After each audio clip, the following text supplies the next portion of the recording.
Grips are a first lesson activity because it's part of that functionality of going, this is how we're going to talk about things from now on. So every stroke that we do from now on, what grip do you think we got? This grip, define it. You know we've covered it. It's one of those things, like for me, it's like a checklist. It's like, get it out the way, you know you've covered it. Rather than being in lesson 4 and go, oh hey, have we talked about grips yet? I can't remember. I know as a fact that I teach 2 things in my very first lesson with everybody. So I know from then on, I'm done. Okay. So grip is number 1. Right? And number 2 is stances. Not that I believe that there are, as a player, you should be able to hit every stance, but we're certainly going to encourage some stances versus other stances. All right?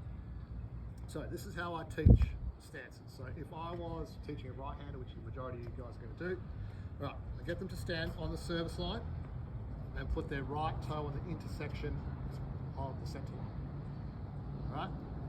So how I do it is I teach it in 3 repetitions.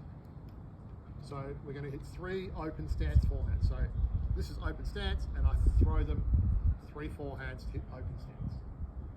And then I discuss, why is open stance useful?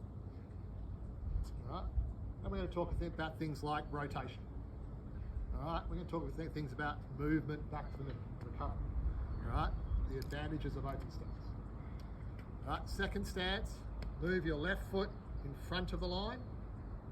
This is semi-open stance. Again, 3 balls in a row. Did that feel any different? Okay, maybe I had a little bit more weight transfer. All right. I teach this as we stand a lot in semi-open, but we never seek semi-open stance. All right. So you'll find yourself that when you're moving and you're moving around and you hit your shot and you go, oh, I was in semi-open stance, rather than saying, oh, here I go, I'm going to set up in my semi-open and then I'm going to hit. All right. So it's more of a result stance rather than what I'm trying to see.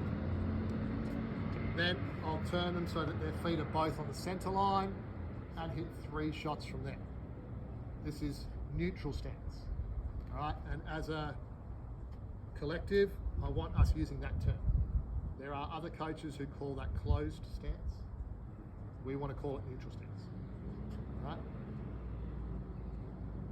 What I do typically at that point is then get them to explore the idea of neutral stance being useful for weight transfer. So again, in my opinion, hitting a ball in neutral stance is not that useful, because the point of neutral stance is weight transfer. So if you've moved to a ball and you're standing in neutral stance, you don't actually have a lot of weight transfer. So what I teach, and right from the outset, neutral stance. Neutral stance is not a standing stance, it is a stepping stance.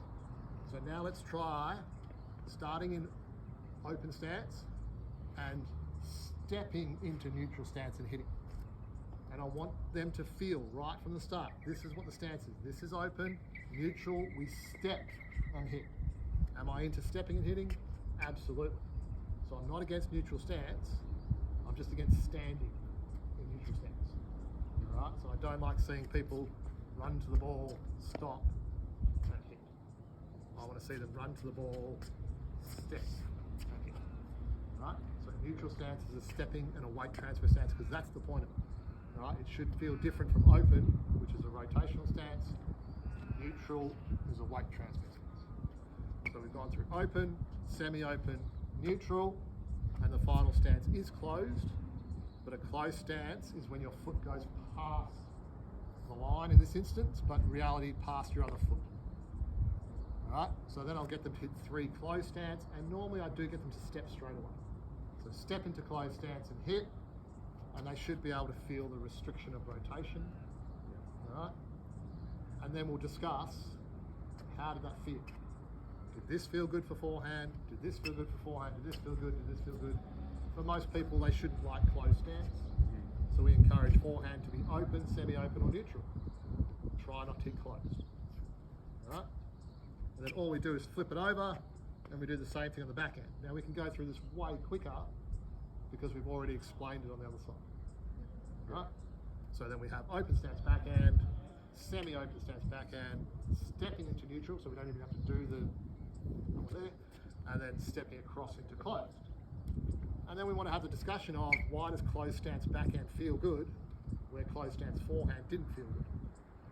All right. So talking about getting the shoulder further round so that we can swing properly. And why does open stance backhand feel not good, whereas open stance forehand usually feels pretty good, or you lose your arm across your body in open stance backhand. Yeah.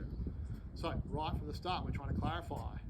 Forehand is open, semi, or neutral, but backhand is neutral or closed. All right? And also just reminding that just because we're not in the right stance doesn't mean we sort of give up. So if you happen to be in open stance backhand, hit it. Yeah. If you happen to be in closed stance backhand, forehand, hit it. All right, it's going to happen.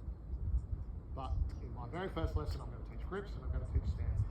So therefore, for the rest of my time coaching that person, they are going to know two of the fundamentals